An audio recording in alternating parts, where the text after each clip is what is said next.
प्रधानमंत्री आवास योजना अर्बन 2.0 या योजनेअंतर्गत आता नवीन रजिस्ट्रेशन स्टार्ट झाले आहेत. म्हणजे सरकारकडून तुम्हाला घर बांधण्यासाठी अजूनपर्यंत कोणतेही आर्थिक सहकार्य नाही मिळाले तर त्यासाठीचे रजिस्ट्रेशन ऑनलाईन करू शकता, तेही तुम्ही स्वतः घरबसल्या.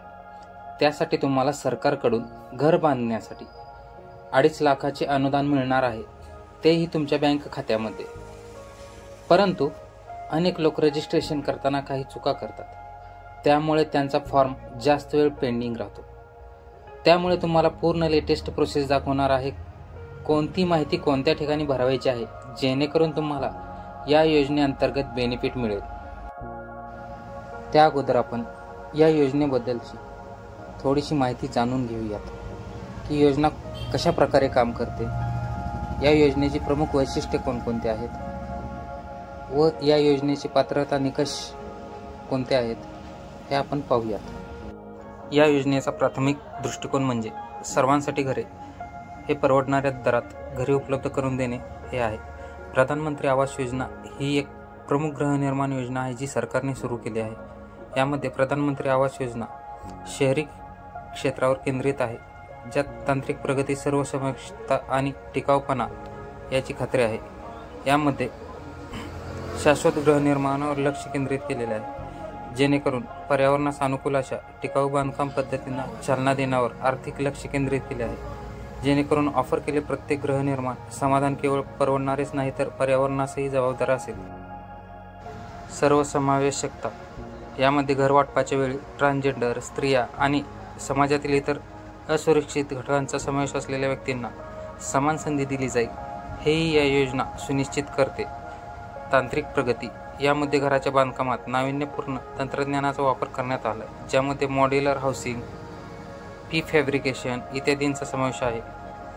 तसेच यासाठी लागणारे निकष, उत्पन्नाचे निकष म्हणले तर या निकषांमध्ये आर्थिकदृष्ट्या दुर्बल विभाग ज्यांचे वार्षिक कौटुंबिक उत्पन्न 3 लाखापर्यंत असणे आवश्यक आहे, कमी उत्पन्न गट ज्यांचे आर्थिक वार्षिक घरगुती उत्पन्न 3 लाख आणि 6 लाख दरम्यान आहे, आणि मध्यम उत्पन्न गट ज्यांचे वार्षिक कौटुंबिक उत्पन्न 6 लाख आणि 9 लाख दरम्यान आहे. मालकी अर्जदार किंवा अर्जदाराच्या कुटुंबातील कोणत्याही सदस्याकडे संपूर्ण भारतभर पक्क्या घराची मालकी नाही, हे पात्रतेसाठी महत्त्वाचे आहे. EWS आणि LIG श्रेणींसाठी घरांची नोंदणी घरातील महिला प्रमुखाच्या नावावर किंवा पुरुष प्रमुखाच्या नावावर केली पाहिजे. थोडक्यात पती पत्नी आणि अविवाहित मुलांचा समावेश असलेले कुटुंब PMAY अर्बन 2.0 चे लाभार्थी मानले जाईल. PMAY अर्बन 2.0 चा कोणाला फायदा होईल ते आपण पाहूयात. यामध्ये महिला, ट्रान्सजेंडर आणि इतर असुरक्षित गट, आर्थिकदृष्ट्या कमकुवत विभाग EWS, कमी उत्पन्न गट तसेच मध्यम उत्पन्न गट या सर्वांचा यामध्ये समावेश असणार आहे. विशेषतः गृह कर्जावरील व्याज अनुदानाद्वारे, जेणेकरून ते त्यांचे घरमालकीचे स्वप्न पूर्ण करू शकतील. आता आपण यासंबंधीचे ऑनलाईन रजिस्ट्रेशन कसे करायचे ते पाहणार आहोत.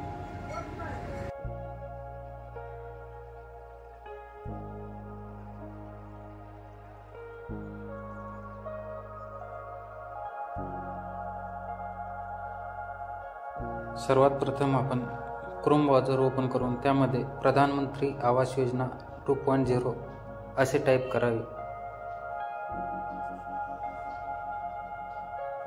व सर्च करावे. त्यानंतर PMAY अर्बन 2.0 या लिंकवरती क्लिक करावे.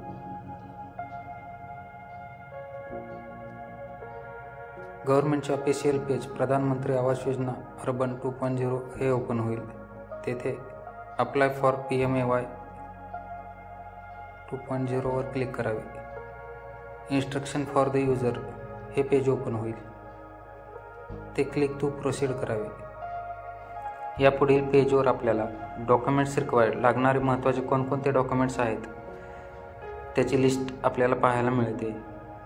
जसे करून आवेदक का आधार विवरण, परिवार के सदस्य का आधार विवरण, आवेदक के सक्रिय बैंक खाते का विवरण, आय प्रमाणपत्र, भूमि दस्तावेज, ऐसे डॉक्युमेंट हमें यहाँ आवश्यक होंगे। या पेजला प्रोसीड करावे। पुढे रजिस्ट्रेशनचे मेन पेज ओपन होईल, ते आपल्याला फिलअप करायचे आहे। पहिला आहे तुम्ही कोणत्या राज्यात राहता ते राज्य निवडावे लागेल। येथे मी महाराष्ट्र निवडतो। नंतर तुम्हाला हाऊसहोल्ड ॲन्युअल इन्कम टाकावं लागेल, इथे मी त्या टाकतो। त्यानंतर तुम्ही कुठल्या कॅटेगरीमध्ये अप्लाय करणार आहेत ती कॅटेगरी निवडा। या अगोदर तुमचे इंडियामध्ये कुठे घर आहे का तिथे नो करा, व कोणत्या हाऊसिंग स्कीमचा या अगोदर तुम्ही फायदा घेतला आहे का, लाभ घेतला आहे का ते नो करा आणि प्रोसीड म्हणा। त्यानंतर पुढे तुम्हाला आधार नंबर तुमचा टाकावा लागेल व आधारप्रमाणे तुमचे नावही फिल करावे लागेल, ते फिल करून घ्या।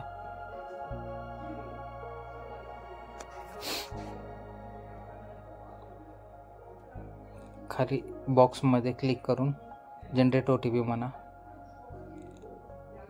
तुमच्या रजिस्टर मोबाईल नंबरवर एक OTP प्राप्त होईल, तो येथे फिल करा।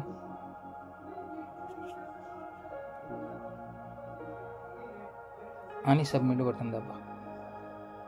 पुढे personal details, family member details, household details, address details and bank details हे सर्व कॉलम तुम्हाला स्टेप बाय स्टेप भरावे लागतील। तेथे तुमचे नाव व आधार नंबर ॲटोमॅटिकली आलेला दिसेल। त्यानंतर तुमचे पॅन कार्ड नंबर फिल करावे लागेल, तो फिल करून घ्या। नंतर तुमची जन्मतारीख, डेट ऑफ बर्थ जी आहे ते तेथे टाका।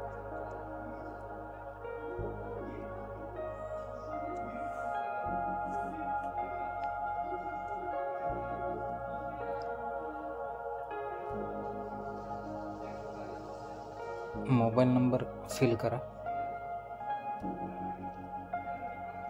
ईमेल ID फिल करा।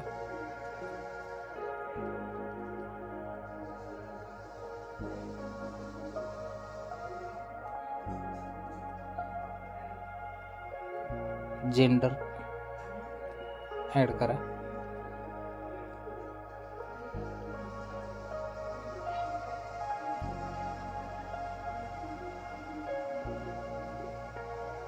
मॅरिड अनमॅरिड वैवाहिक स्थिती टाका। वडिलांचे पूर्ण नाव, त्यांचा आधार नंबर फिल करा।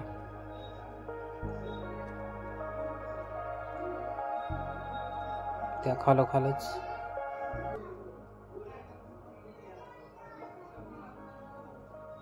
आईचे नाव,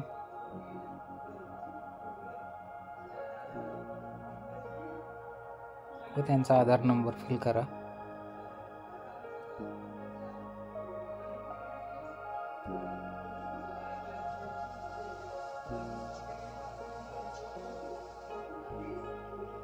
शिक्षण किती झाले ते टाका। व्यवसाय तुमचा कोणता आहे, काय करता ते टाका। धर्म कोणता आहे तो टाका। वर्ग कॅटेगरी ती टाका।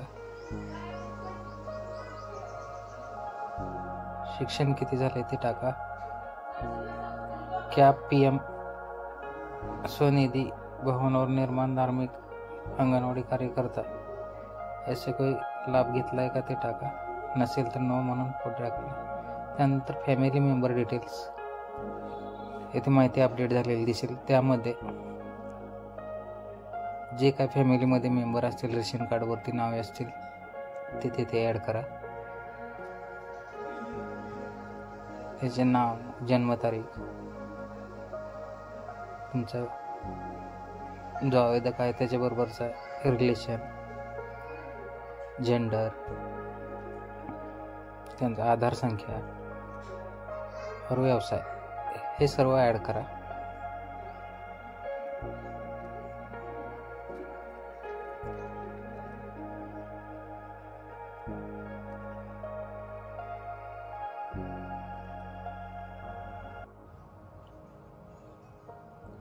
ॲड झाल्यानंतर सेव्ह अँड कंटिन्यूवर क्लिक करा.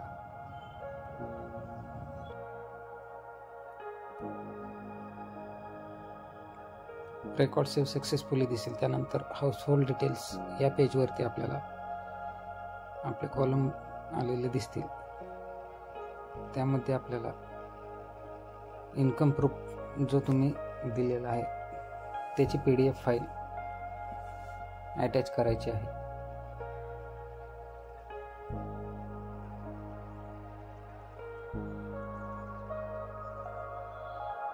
अटॅच झाल्यावर अपलोड करून बेनिफिशरी सर्वे यामध्ये आपल्याला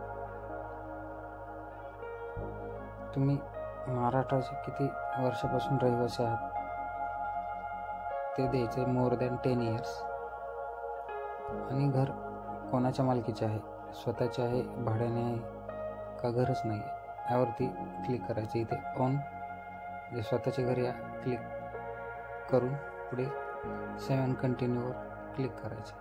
त्यानंतर ॲड्रेस डिटेल्समध्ये तुमचा जो काही राहण्याचा पत्ता आहे तो तिथे फिल करायचा आहे.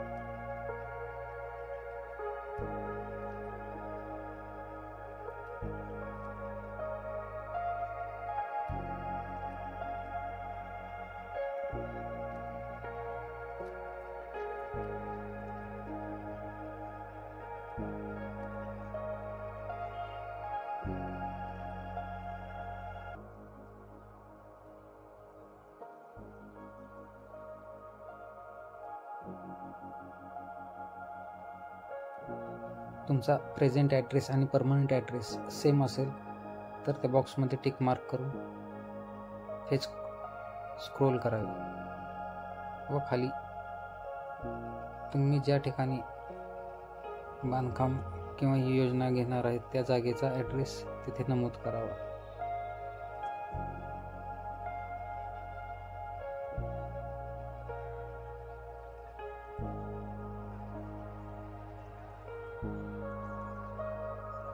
व खालती एक ऑप्शन दिसेल भूमी दस्तावेज अपलोड करे. इथे आपल्या जी काही जागा असेल त्याचा उतारा अपलोड करावा व सेव्ह अँड कंटिन्यू करून ही प्रोसेस कंप्लीट करावी.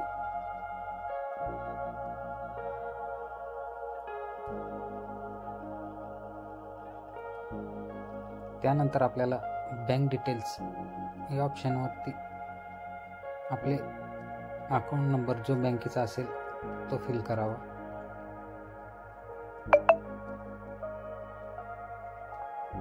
त्यानंतर तोच अकाउंट नंबर पुन्हा एकदा फिल करावा. IFSC कोड फिल करावा व गेट बँक डिटेल्स या ऑप्शनवरती क्लिक करून जी बँक डिटेल्स तुम्ही मेन्शन केली आहे ते तिथे शो होईल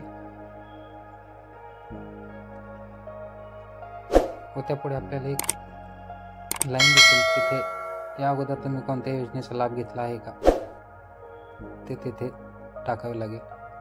येस केले तर तुम्ही या योजनेस पात्र ठरणार नाहीत. नो करा व खालील डिस्क्लेमर बॉक्सवर क्लिक करून सेव्ह अँड कंटिन्यूवर क्लिक करा.